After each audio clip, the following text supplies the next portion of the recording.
মাছগুলো ভাজা হয়ে গেছে, এখন উঠিয়ে নেব।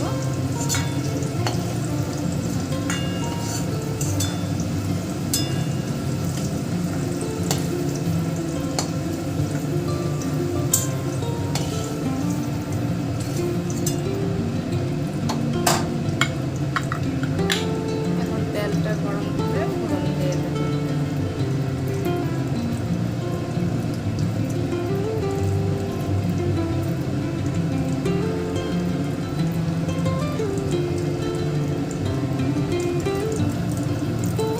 তেল গরম হয়ে গেছে, শুকনো লঙ্কাটা টুকরা করে দিয়ে দিলাম।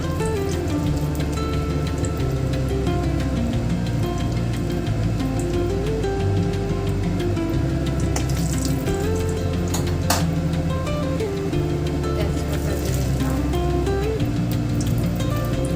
দারচিনি দিয়ে দিয়েছি, 5 ফোড়ন, 1 চামচ 5 ফোড়ন দিয়েছি। এখন বাঁধাকপিগুলো ঢেলে দেব।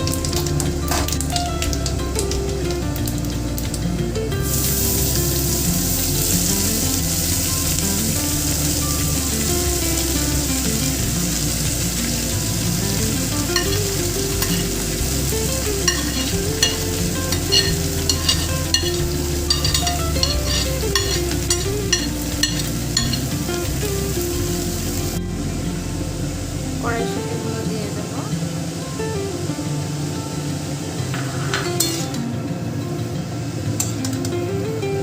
এখন একটু চাপা দিয়ে দেব, কম আগুনে এটা সিদ্ধ করে করে ঢেকে ঢেকে কম। এমনিতে আজকাল সময়ের অভাবে সবাই কর্মজীবনে ব্যস্ত, অনেকে প্রেসার কুকারে সিটি দিয়ে করে নেয়, কিন্তু ওটার স্বাদ আলাদা, আর এইভাবে ঢেকে ঢেকে করার যে স্বাদ, এতে একটু সময় বেশি লাগে, কিন্তু এইভাবে করলে স্বাদটা বেশি লাগে, ভালো লাগে বেশি আমার মতে। চাপাটা উঠিয়ে দেবো।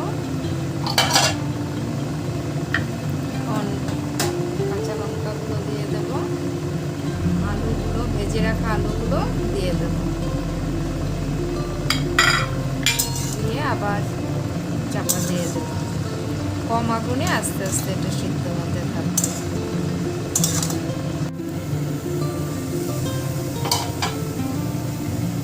হয়ে গেছে আমার একটু গরম মশলা দিয়ে।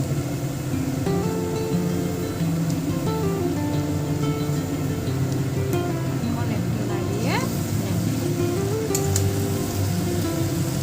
দেখো, কম আগুনে করেছি, একটু সময়টা বেশি লাগে, কিন্তু তোমরা এইভাবে বানিয়ে খেও।